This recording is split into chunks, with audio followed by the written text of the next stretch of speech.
번째, 하나님은 왜 망한 사람들을 자세히 기록하셨는가? 이것이 오늘 말씀의 주제입니다.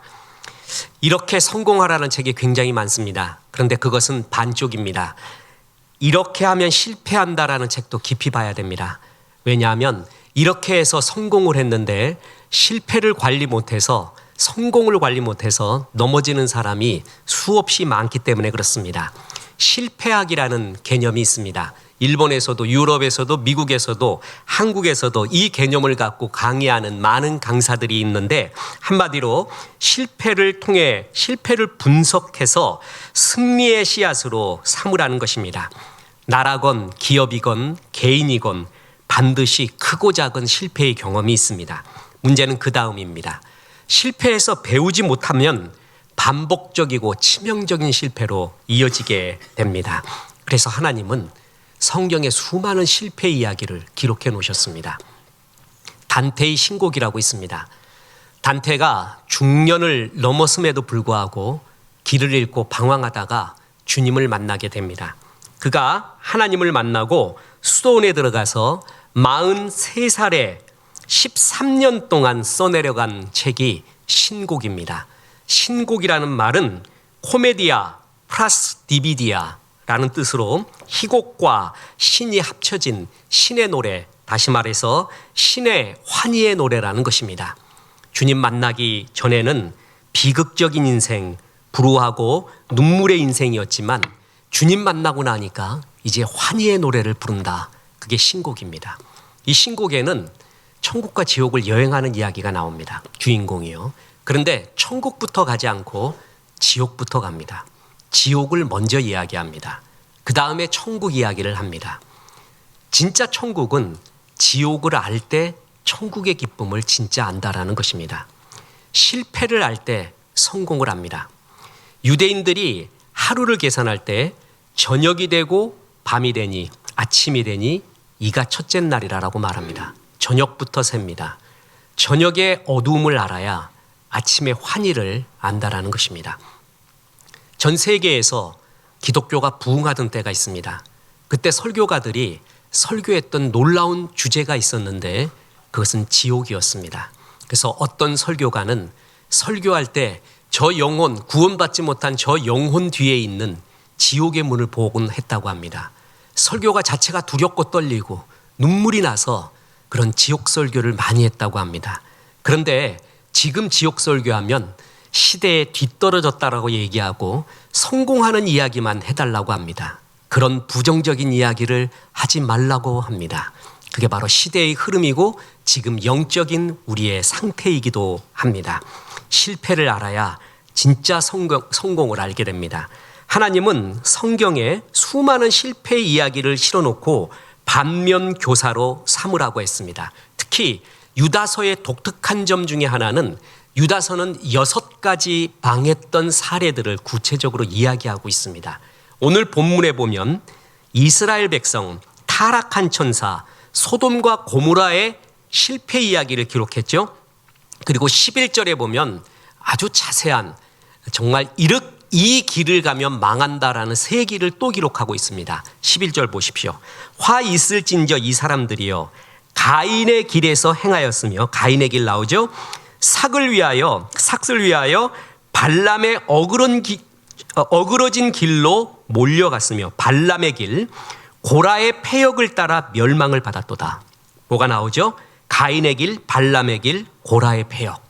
그러니까 유다서에는 총 6가지의 실패, 망한 이야기를 구체적으로 기록하면서 유다서 수신자인 그 교회에 가만히 들어온 거짓 교사들을 쫓아가면 이들과 같은 결과가 일어난다. 거짓 교사들은 구약에서 6가지 망했던 이 대표적인 사람들의 사례를 그들이 그대로 너희들에게 전하고 있다. 너희들이 거기에 오염되어 가고 있다. 그 끝은 이런 심판이다. 이런 멸망이다. 라는 것을 이야기해 주고 있습니다. 그래서 7절에 뭐라고요? 거울이 된다. 라고 말하고 있습니다. 오늘 3가지를 말합니다. 출애굽한 이스라엘 백성들의 불신앙, 그들의 불평불만, 그리고 천사들이 자기의 지위와 처소를 떠난 타락, 그리고 소돔과 고모라가 창조 질서를 떠난 타락 이야기, 이것이 반면 교사가 되기를 바란다고 주님이 말하고 있습니다. 첫째, 출애굽했으나 불신앙으로 심판받은 사건, 출애굽 1세대의 사건입니다. 이들은 죄목이 뭐였냐 하면 불평과 불만, 불신앙이었습니다. 1장 5절 보십시오. 너희가 본래 모든 사실을 알고 있으나 내가 너희로 다시 생각나게 하고자 하노라. 주께서 백성을 애굽에서 구원하여 내시고 후에 믿지 아니하는 자들을 멸하셨으며, 구원했는데 믿지 아니하였기에 멸하였다라고 말하고 있습니다. 출애굽 사건은 그의 백성들의 탄원을 듣고 하나님이 그들을 구원하시고자 하는 하나님의 놀라운 신적인 계획이었습니다. 그래서 출애굽 1세대들은 신구약 성경을 통틀어서 백성들 자체가 제일 많은 기적을 체험한 부류였습니다. 보십시오. 애굽에서 일어났던 10가지 재앙이 있잖아요. 피, 개구리, 이, 파리 쭉 나가서 악질, 독종, 흑암, 또 장자의 죽음에 이르기까지요. 10가지 재앙을 눈으로 목도합니다. 그보다 더 신기한 것은 눈앞에 넘실거리던 홍해가 기둥이 되어 벽처럼 섰습니다. 그 가운데로 이스라엘 백성이 지나갑니다.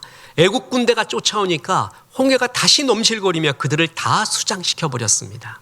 이것을 눈으로 목도했습니다. 뿐만 아니라 광야에서 배고플 때 하늘의 음식인 만나와 메추라기를 내려줬습니다. 만나라는 것은 히브리어로 만후, what is this?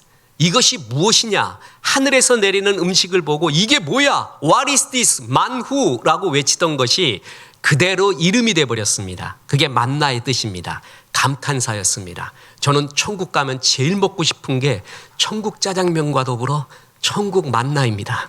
아마 거기에 짜장면은 없을지라도 만나는 좀 남아있을지 모르겠습니다. 그래서 그것 좀 정말 한번 먹고 싶습니다. 영어 성경에 의하면은 Angel's Food, 하늘의 천사의 음식이라고 했습니다.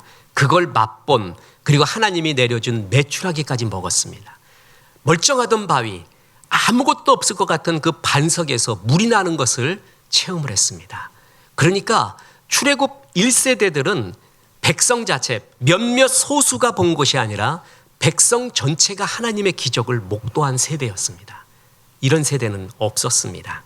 그런데 그들이 말이에요, 최고 하이라이트가 모세가 시내산에서 십계명, 드디어 언약의 말씀을 받을 때였습니다.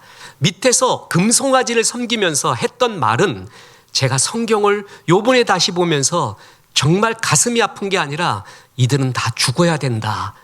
뭐라고 말했는지 아십니까? 출애굽기 32장 8절.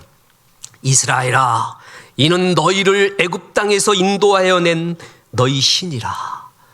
금송아지 보고요, 야훼 하나님이 그토록 역사하셔서 여기까지 인도하셨는데 금송아지 보고 이게 우리를 출애굽시킨 신이래요.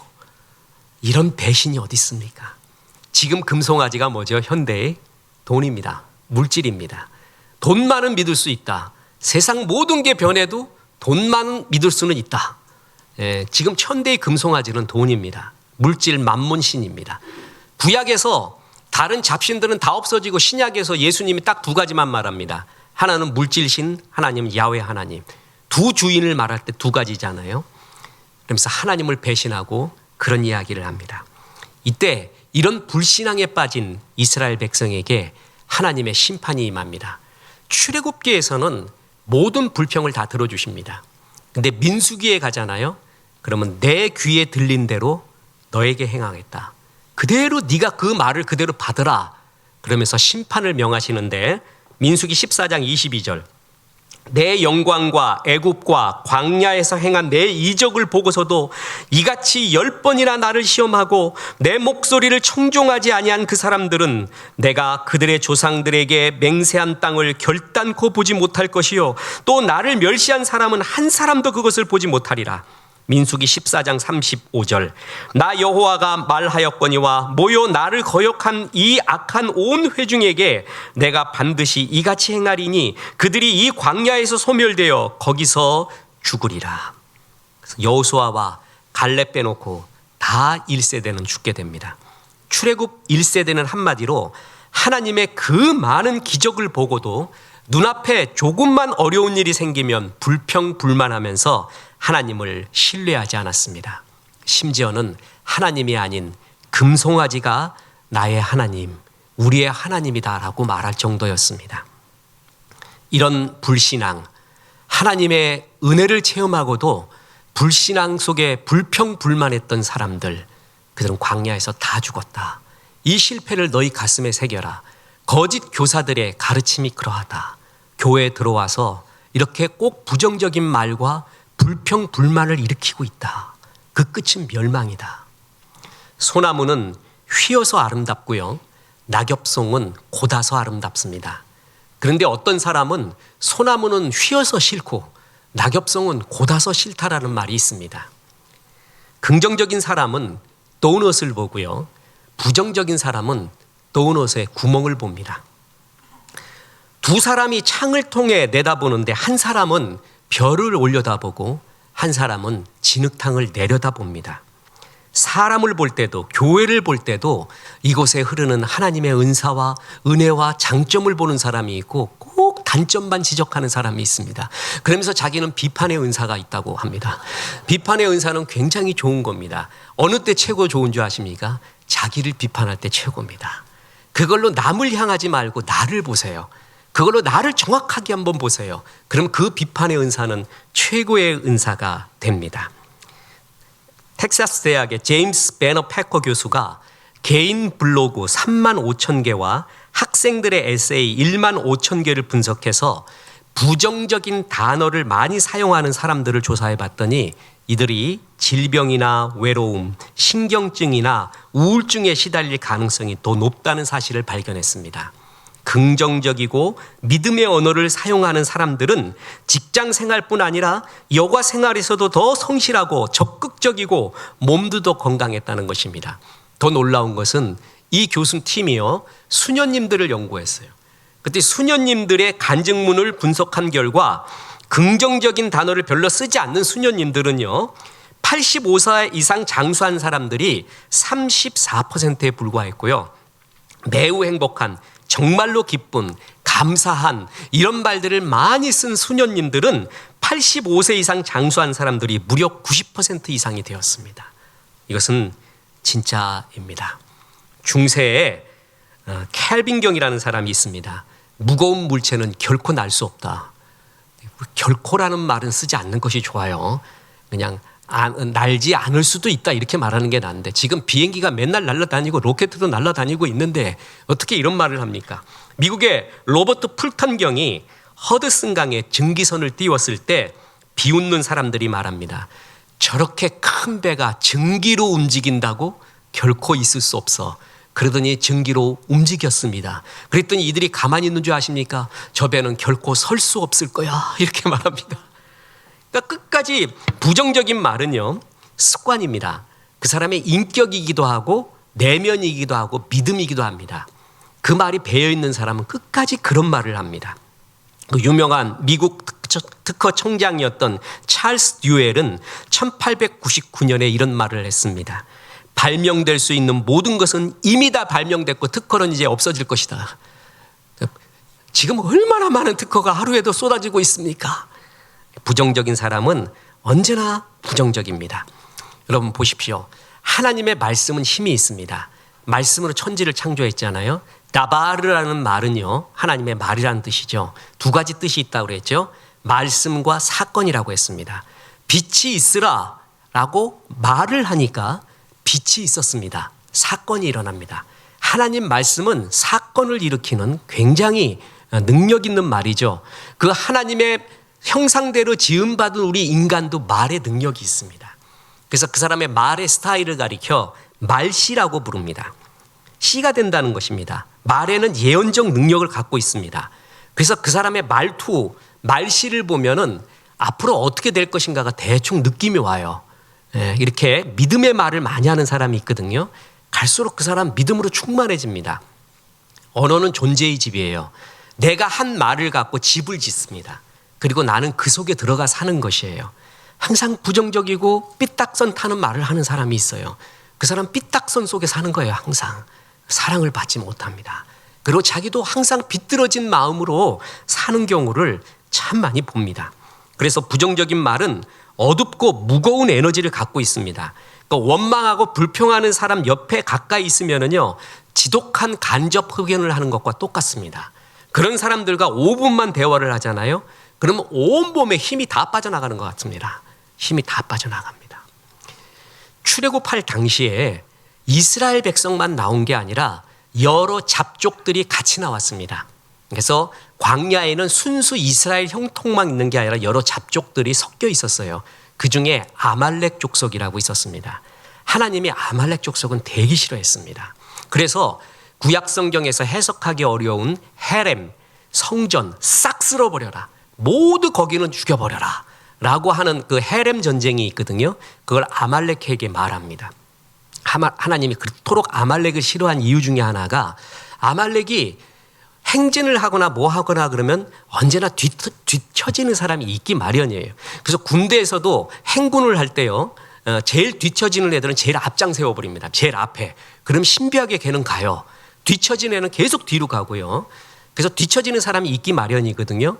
그 뒤처진 사람들에게 아말렉 족속이 항상 부정적인 말을 심어줍니다. 부정적인 말을 합니다. 그래서 이스라엘 전체를 오염되게 만들어요. 그래서 그런 사람이 있어요. 아말렉 같은 사람. 그래서 하나님은 그 아말렉 족속을 싹 쓸어버리라고 이야기를 합니다. 사울이 그러지 않았죠. 그래서 그가 그런 불순종의 대가로 왕위에 또 물러나게 되는, 하나님은 이토록 불신앙의 말, 하나님 말을 믿지 못하고, 자, 약속의 땅 어디로 나가고 있죠? 가나안. 그 가나안을 거꾸로 말해봐요. 뭐예요? 안 나가요. 여호수아와 갈렙은 가나안으로 가자. 그러고 그 부정적인 사람 뭐라 그래요? 안 나가, 안 나가. 지금 안 나가잖아. 안 나가. 계속 이런 사람들이 있었습니다. 그 많은 기적을 체험하고도 말입니다. 링컨의 어머니가, 링컨은 두 어머니 때문에 덕을 받던 분이라고 얘기했죠. 친어머니와 새어머니. 링컨의 친어머니가 그럽니다. 부정적인 사람과는 상종하지 말라. 그들은 병균이다. 병균과 같습니다. 나가야 오염이 돼버립니다. 출애굽 1세대가 그렇게 되었던 것입니다. 보십시오. 우리가 천국, 하나님 나라를 이해할 때 잘 표현하는 것이 포도원 품꾼의 비유입니다. 그 포도원 품꾼의 비유에서 포도원 주인은 9시, 12시, 3시에 품꾼을 부릅니다. 늦게 부름을 받을수록 더 부족하고 더 연약하고 더 자격이 없는 사람입니다. 그런데 제일 연약한 사람이 5시에 부름을 받습니다. 가장이기는 하지만 남자로서, 아버지로서 가족을 먹여 살려야 되지만 능력 없고 연약하고 부족한 무능의 상징. 마지막으로 갈수록 그런 사람들이거든요. 이 모든 사람을 부를 때 주인은 한 데나리온을 준다고 말했습니다. 그랬더니 9시에 간 사람이 나 한 데나리온 줄 테니까 일할래? 그러니까 너무 좋아합니다. 왜냐하면 자기가 자격이 없다는 거 알거든요. 그런 나를 써준다라는 걸 알거든요. 그래서 부름을 받을 때 그 마음을 지배하고 있었던 기준이 은혜였습니다. 은혜가 있을 때 감사와 감탄이 있어요. 그래서 이제 돈을 받게 되는데 5시에 온 사람, 다시 말해서 6시에 종을 쳤으니까 1시간만 일하는 사람한테 한 데나리온을 줬습니다. 맞는 얘기죠. 한 데나리온 주겠다고 했으니까. 그런데 9시에 온 사람, 12시에 온 사람, 3시에 온 사람도 주님은 분명히 주인은 한 데나리온을 약속했습니다. 그래서 한 데나리온 받고 감사해야 돼요. 그런데 이들이 갑자기 마음의 기준이 뭘로 바뀌냐 하면 처음에는 은혜요 감사였다가 이제 공로로 바뀝니다. 마음에. 내가 이만큼 했는데, 나는 이 정도 자격이 있는데라는 공로의식으로 마음이 바뀌면서 마음이 지옥이 됩니다. 은혜가 있을 땐 천국이었습니다. 공로와 자격의식을 가지면서부터 마음은 지옥이 돼버려서 불평, 불만을 하게 됩니다. 공로의식이 들어가잖아요. 그럼 섭섭 귀신이 들어가고 교만 귀신이 들어갑니다. 그래서 불평, 불만합니다. 그러면서 자기가 잘 보고 있다고 생각을 합니다. 마귀가 천국을 지옥으로 만드는 방법은 간단합니다. 은혜를 버리고 공로만 기억하게 하면 그것이 지옥이 됩니다. 불평하게 됩니다. 출애굽 백성들 처음에 감사합니다 하다가 점점 불평만 합니다. 이게 뭐냐고 이야기합니다. 그래서 하나님 앞에 심판을 받게 됩니다. 부정적인 말, 입에서 삼가하시고요. 긍정의 말을 넘어 믿음의 말을 해야 됩니다. 거짓 교사들은 교회에 이런 부정을 퍼뜨립니다. 그리고 주의 역사를 못하게 한다고 합니다. 이것을 경계하라.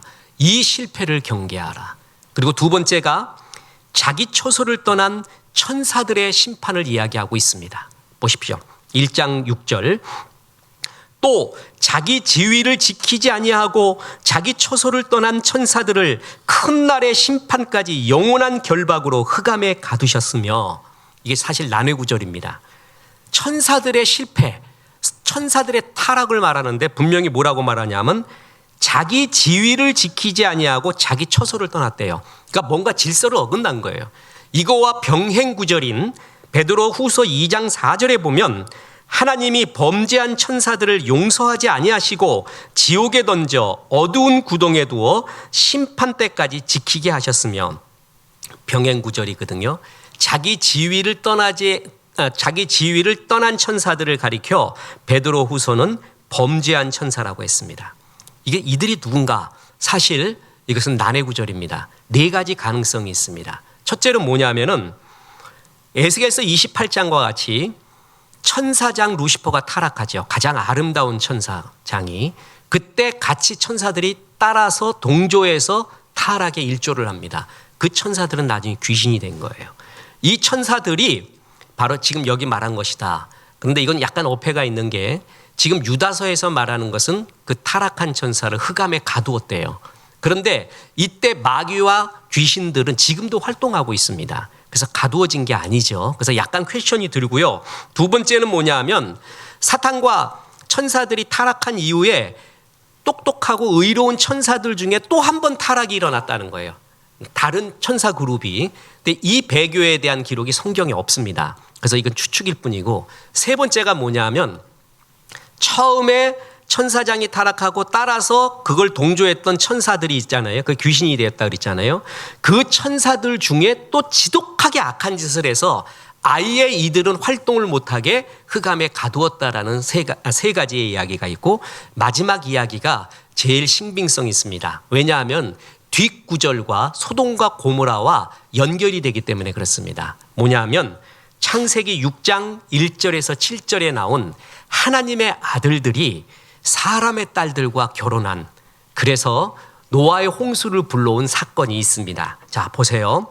창세기 6장 1절에 사람이 땅 위에 번성하기 시작할 때 그들에게서 딸들이 나니 하나님의 아들들이 사람의 딸들의 아름다움을 보고 자기들이 좋아하는 모든 여자를 아내로 삼은지라. 하나님의 아들들, 이들이 자기 처소를 떠나 사람의 딸들을 아내로 삼은 사건. 자, 위경서인 에녹서에 보면, 이건 정경이 아닙니다. 위경서인 에녹서를 보면 타락한 천사들이 사람의 딸들을 연모해서 헐몬산에서 내려와서 여인들과 결혼하고 성적 관계를 맺습니다. 그래서 그 후손이 뭐냐면 거인 족속인 네피림이 되었다. 그 네피림이 이 지구상에, 이 땅에 정말 온갖 악한 짓을 다해서 노아의 홍수가 일어났다라고 위경인 에녹서에 기록하고 있습니다. 유대 역사가인 요세푸스도 그 이야기를 따라서 많은 천사가 여자와 동거했고 부정한 아들을 낳았다고 썼고요. BC 3세기에 히브리어를 헬라어로 번역한 셉추아진트 70인역이 있는데, 이때 70인역의 한 사본에는 하나님의 아들들을 천사들로 번역해 놨습니다. 그래서 뭐냐면 쉬운 말로 하나님의 아들들, 다시 말해 천사들이 사람의 딸들과 결혼해서 자식을 낳고 온갖 혼란을 일으킨 거예요. 자, 여러분 한번 생각을 해보세요. 어떻게 천사가 사람하고 결혼해요? 생각도 잘 안 나죠? 말도 안 되는 창조 질서를 어긋난 거예요. 쉬운 말로. 그 어떤 경우, 아까 말한 천사들의 이 가설 네 가지의 어떤 경우도 자기 지위를 지키지 않고 자기 처소를 떠난 천사들의 이야기입니다. 교만해진 겁니다. 창조 질서를 어긋나게 한 겁니다. 교만은 여러 형태가 있습니다. 그 중에 하나가 자기 지위와 처소를 어긋나는 것입니다. 이 천사가 교만하면 마귀가 됩니다.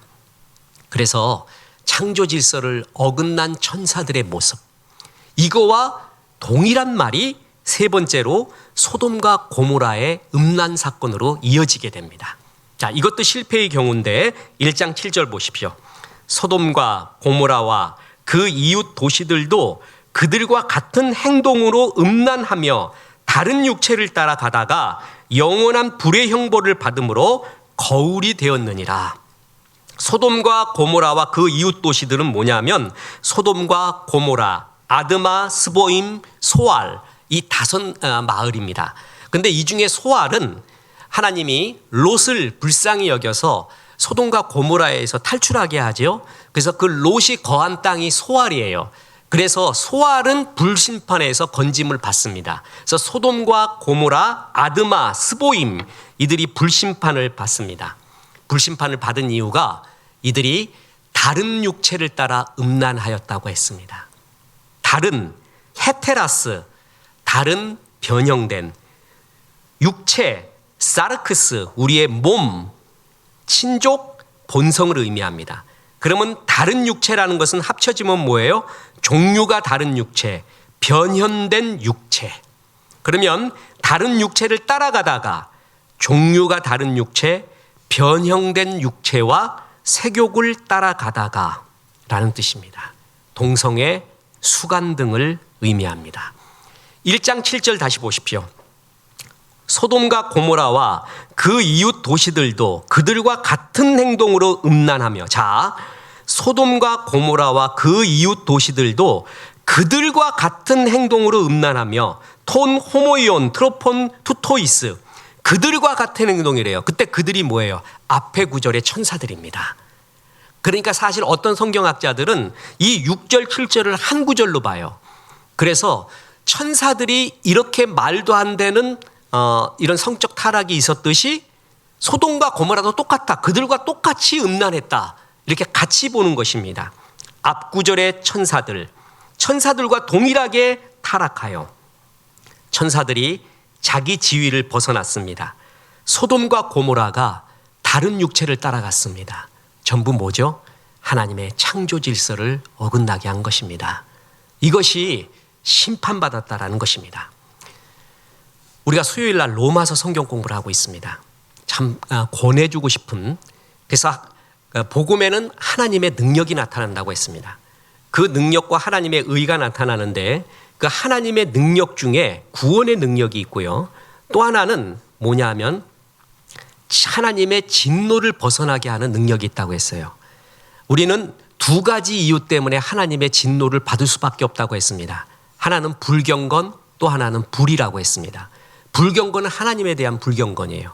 하나님을 알만한 것이 세상에 다 스며 있는데도 그 하나님을 경외하지 않는 인간들이 핑계치 못할지니라, 그러면서 그 불경건에 대한 심판이 있는 건데, 복음의 능력이 있는 사람은 그걸 피한다는 거예요. 진노를. 또 하나가 인간 사이의 불의 때문에 우리는 하나님의 진노를 받을 수밖에 없다고 했어요. 그 불의를 이야기하는 목록이 쭉 나옵니다. 그런데 그 불의의 목록의 제일 첫 번째가 뭔지 아세요? 그게 동성애입니다. 동성애가 하나님이 인간 불의를 말할 때 타락상, 인간끼리의 타락을 말할 때 랭킹 1위입니다. 최고의 첨단입니다. 그것부터 시작을 합니다. 그것은 최고의 타락이라고 말하고 있다는 것입니다. 이것은 정말 하나님이 싫어하는 창조 질서를 정면으로 어긋나는 일입니다. 여러분, 사회적 합의라는 말 들어봤습니까? 좋은 말 같습니다. 그리고 좋은 말입니다. 그런데 잘못하면 이렇게 해석이 됩니다. 사람의 지지만 있다면 뭐든지 할 수 있다는 것입니다. 사람들이 합의만 하면 뭐든지 할 수 있다는 것입니다. 기준이 사람입니다. 사사기에 나오는 자기 소견에 옳은 대로 행하여, 그 말과 똑같습니다. 동성애, 성결정권, 이런 것은 하나님이 싫어하는 일입니다. 하나님이 절대 안 된다고 말하는 것입니다. 그런데 사람들이 사회적 합의만 하면 가능하다고 말하고 있는 세상이 되어버렸습니다. 사람의 합의, 그게 하나님의 말씀보다, 주의 기준보다 더 높이 올라가 있습니다. 아름다운 말로 포장되며 주님의 법을 정면으로 거부하고 있는 것입니다. 이 말씀도 참 괴로운 말씀. 전 세계는요, 이미 동성애가 법적으로 합법화되어 가고 있는 모습입니다. 마지막 보루가 대한민국입니다. 그 중에서도 교회입니다. 교회는 이것을 막고 있습니다. 저는 대한민국 교회가 이런 면에서 정말 자랑스럽습니다. 동성애와 차별금지법 같은 것이 국회법에 상정조차 못하게 크리스찬들이 막고 있습니다. 온몸으로 지금도 막고 있습니다. 상정되면 안 됩니다. 상정되면 언젠가는 통과가 됩니다. 여차하다가 그냥 두리뭉실하게 통과가 될 수가 있습니다. 이것은 하나님의 창조 질서에 절대 어긋나는 일입니다. 이것이 통과 안 되도록 굳건히 지키고 있는 게 대한민국이고 대한민국 교회가 이 일을 하고 있습니다. 자랑스러운 모습입니다. 이것은 우리 시대에 일어나서는 안 됩니다. 이것은 우리 크리스찬들이 이것은 절대 하나님의 말씀에 어긋난다라는 것을 정말 알아야 됩니다. 동성애, 성결정권, 나는 남자로 살래, 나는 여자로 살래. 하나님이 정해주셨는데 나는 남자이지만 여자로 살 권리가 있어. 나는 여자이지만 남자로 살 권리가 있어. 이것은 하나님이 금하지만 사회적 합의에 의해서 가능하다고 하면, 그것이 합법이 된다고 하면 하나님이 기뻐하는 나라겠습니까? 저는 이 세상이, 여러분 제 설교의 스타일이나 신앙의 스타일 잘 알 겁니다. 겁주거나 위협 주거나 강압을 주고 쥐어짜는 스타일이 아니라는 거 잘 알 겁니다. 그럼에도 불구하고 이 세상은 말세인 것이 분명합니다. 첫째로 뭔지 아십니까? 온 세상 복음이, 이 천국 복음이 온 세상에 전파되리니 그제야 끝날이 오리라 주님이 얘기했습니다. 복음이 다 들어가고 있습니다. 북한만 안 들어갔습니다. 난 북한, 우리 교회가 탈북 목사님들 이렇게 복음 전하기 위해서 다시 선교하러 글로 가며 순교를 각오한 이들을 케어하고 스터디해주고 같이 기도해주고 후원해주는 걸 우리 교회가 너무 자랑스럽습니다. 한 달에 한 번 모여서 이들이 같이 기도를 합니다. 그리고 북한에 대한 소상한 소식들을, 그리고 생생한 이야기들을 많이 듣습니다. 중국이 그나마 있어갖고 중국 때문에 북한으로 복음이 많이 들어갔습니다. 중국 때문에요. 그래서 거기에 나왔던 사람이 중국에서 복음 듣고 들어가는 경우가 대부분이었습니다. 그런데 그게 완전히 막혔습니다. 중국이 개국 이래로 최대로 기독교 핍박 중에 있습니다. 그러나 기독교는 절대 핍박한다고 없어질 그런 존재가 아닙니다. 지금 준비하고 있고 활화산같이 터질 준비를 하고 있다고 저는 믿고 있습니다. 그래서 북한 탈북자들 잘 스터디하고요, 성경 가르치고요, 기독교 인문학 가르치고요, 자기들이 역량을 키워야 된대요. 최고의 역량을 키워야 된대요. 준비하고 있는 모습, 막혀 있을 때는 준비하는 것입니다. 얼마나 자랑스러운지 모릅니다. 어떤 방법으로 하나님 열어주실지 모르겠습니다. 지금은 방송으로만 들어가는 것입니다. 그 중에 세 분, 우리 탈북 목사님들 아시잖아요.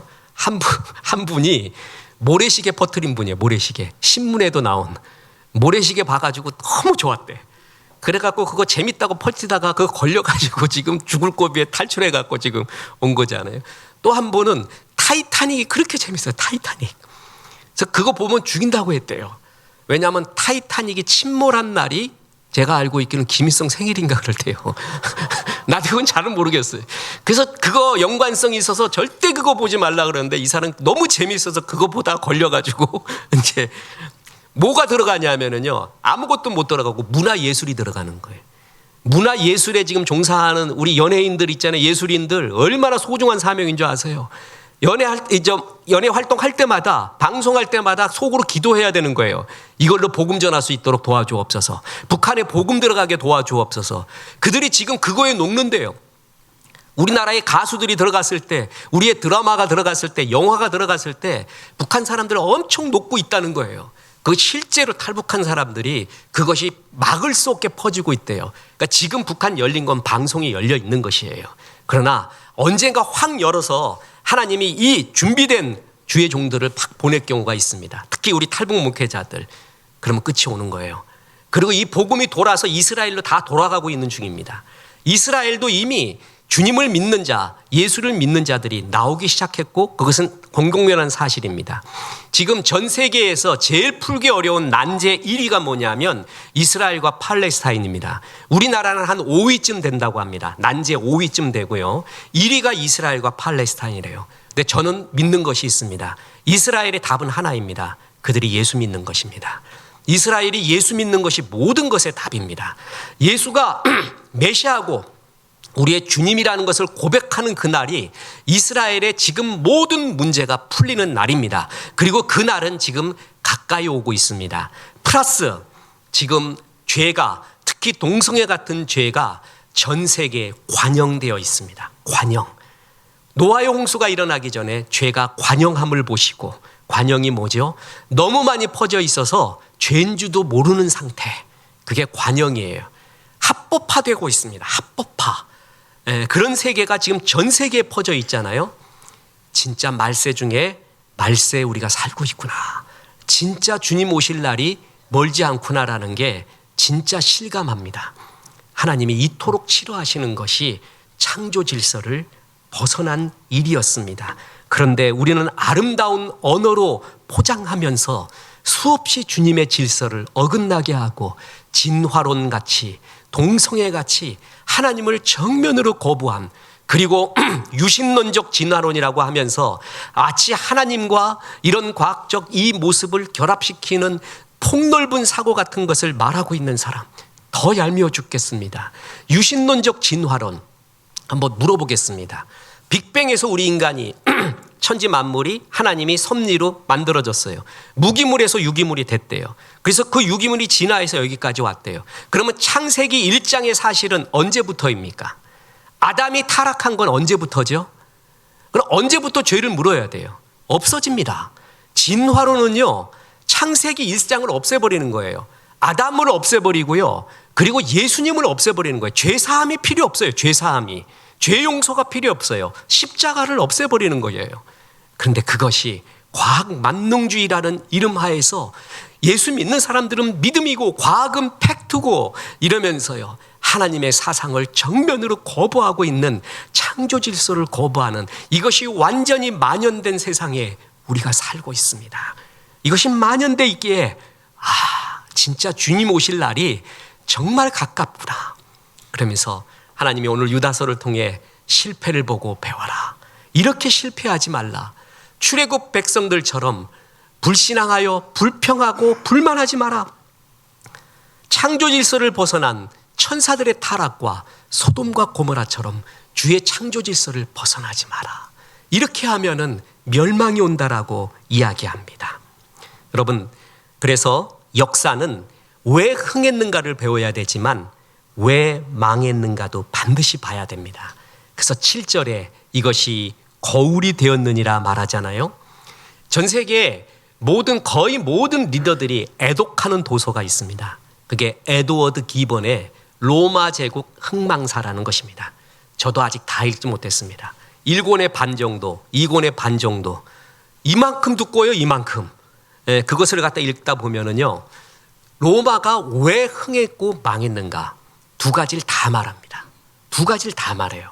흥한 것만 보면 안 돼요. 왜 망했는가도 동시에 봐야 된다는 거죠. 그래서 전 세계 리더들이 굉장히 필수 도서 중에 하나, 한 5가지가 있다고 이야기합니다. 마키아벨리의 군주론, 그리고 에드워드 기본의 로마 제국 흥망사, 이런 것들은 전 세계 리더들이 애독하는 도서입니다. 왜 흥했는가만 보는 게 아니라 왜 망했는가, 그래야 진짜를 본다라는 것입니다. 그래서 성경은 왜 망했는가의 이야기를 많이 기록하고 유다서는 특히 6가지나 구체적으로 말하면서 이들의 삶을 쫓지 마라 라고 말합니다. 아브라함, 끝으로 말씀드립니다. 모세, 바울은 모두 중보기도자였습니다. 저는 우리 교회의 모임 중에 정말 자랑스러운 모임 하나가 중보기도 모임입니다. 목사님들이, 전도사님들이 참여해서 인도하는 것도 아닌데 자발적으로 모여서 그 오랜 기간 동안에 우리 교회와 나라, 성도님들의 개개인의 소소한 사항까지 전부 중보기도하고 있습니다. 정말 자랑스러운 모임입니다. 이 중보기도, 아브라함은 소돔 대신에 중보기도했습니다. 모세는 이 불쌍한 불만투성이인 불신앙의 이스라엘 백성을 대신해 기도합니다. 바울은 유대인 종족을 대신해 회개합니다. 살려달라고 말합니다. 우리 모두는 죄성이 있습니다. 눈이 밝아졌습니다. 선악과 이후로. 그래서 남의 잘못을 너무나 잘 봅니다. 남의 죄를 너무 잘 봐요. 남의 죄를 보는 두 가지의 관점이 있습니다. 정죄와 기도입니다. 정죄하는 사람들은 계속 지적합니다. 책망합니다. 고발합니다. 정죄하면 할수록 재밌습니다. 이거 그렇게 정죄할수록 나는 깨끗해 보입니다. 나는 깨끗하다고 말하는 것 같습니다. 그게 바리새인이에요. 나는 저들과 같이 토색, 불이 간음하지 아니하였음을 감사합니다. 지적할수록 자기가 깨끗해 보이는 의로움에 사로잡힙니다. 그런데 또 한 부류가 있습니다. 남의 잘못을 볼 때 기도하는 사람입니다. 중보기도자입니다. 남의 죄를 보고 아브라함처럼, 모세처럼, 바울처럼 기도합니다. 남의 죄라고 얘기하지 않습니다. 내 죄라고 말합니다. 우리의 죄라고 말합니다. 소돔을 위하여 아브라함은 목숨을 건 기도를 합니다. 모세도 그랬고 바울도 그랬습니다. 이 세상은 이렇게 죄악이 만연돼 가고 주님 오실 날이 멀지 않습니다. 내가 이런 패역의 길을 가지 않아야 되는구나. 또한 이런 세상을 보고 모세처럼, 아브라함처럼, 바울처럼 눈물로 기도해야 되는구나. 이것이 오늘 주시는 말씀입니다. 이런 종이 되어 하나님 나라의 귀한 복의 통로 되시길 주 예수의 이름으로 축원합니다. 우리 하나님 말씀 생각하며 찬송합니다. 하나님은 너를 지키시는 자.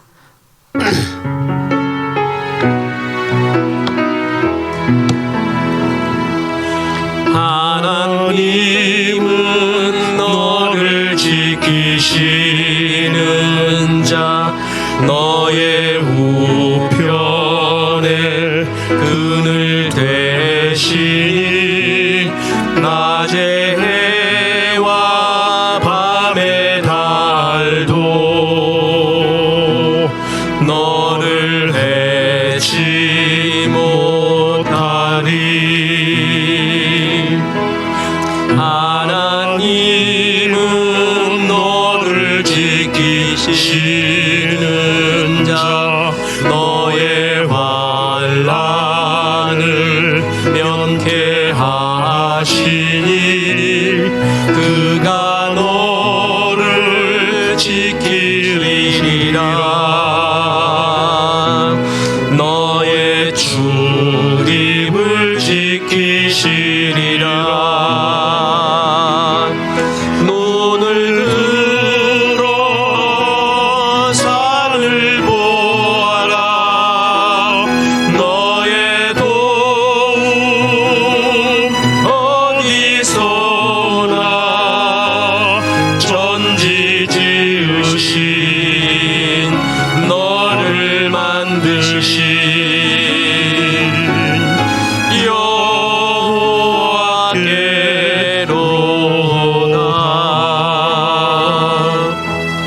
이제는 우리 구주 예수 그리스도의 은혜와 하나님의 크신 사랑과 성령님 불신앙하지 말고 창조 질서 어긋나지 말라 말씀하심이 이 말씀에 아멘한 성도들에게 함께 하셔서 이제부터 끝날까지 크신 영광 받으시옵기를 우리 구주 예수 그리스도 이름으로 축원하옵나이다. 아멘.